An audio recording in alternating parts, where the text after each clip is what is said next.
Kell on 1:10 minutit öösel ning just äsja lõppes Põltsamaa vallamajas kriisistaabi koosolek, mis oli kokku kutsutud, kuna Põltsamaa jõgi hakkas üle kallast ajama. No selles mõttes, et hetkel ta veel püsib nii-öelda jõe sängis, suurem osa, aga madalamates kohtades on ta tunginud ka elumaja hoovidesse osaliselt. Küll piiratud mahus väikselt, aga siiski me oleme selleks valmis, et ta võib minna edasi.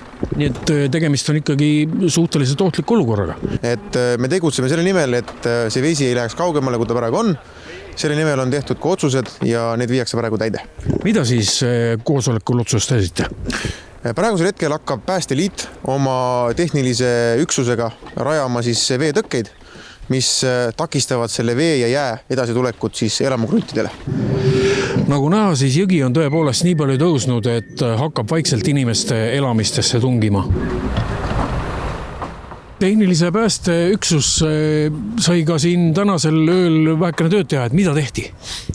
Paigaldati veetõket ja seda sellepärast, et Põltsamaa jõgi tuleb üle kallaste ja jäätropp on ees ja mitte ainult üks, vaid 3 tükki.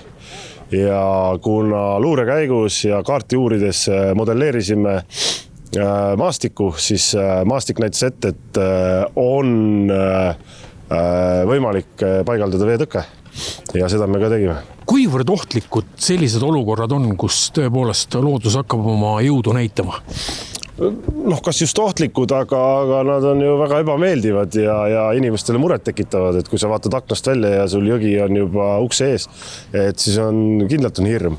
Ja täna siis proovimegi seda, et seda natuke leevendada, seda vett ära juhtida, kuigi tegelikkuses on ilmastikulud väga keerulised, sest et vesi jäätub ja see vesi ei voola, vaid ta tekib ühte kohta, ta jääbki sinna ja väga raske on nagu selles mõttes aru saada, kus see veetõkke siis paiknemine kõige parem oleks ja natukene võib-olla oleks võinud varem seda teha, sellepärast et üks hea koht, kuhu oleks võinud selle paigaldada, on juba vee all ja vee sisse me veetõket paigaldada ei saa.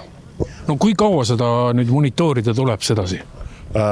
Kuni sinnamaani, kuni veetase hakkab alanema kohe kindlasti ja täna me paigaldame ühe jupi ja kui vesi tõuseb, me monitoorime seda, jälgime, vaatame ja võib-olla pikendame ühele poole, teisele poole ja nii edasi. Ehk siis selle linnas on piirkondi, kus jõe äär on vaata, et veel kõige kõrgem ja kui ta sealt üle jõe ääre tuleb üle tee, siis edasi on tal langus. Et need on nagu kõige murettekivamad kohad. 9 kantis sekundis on vee hulk.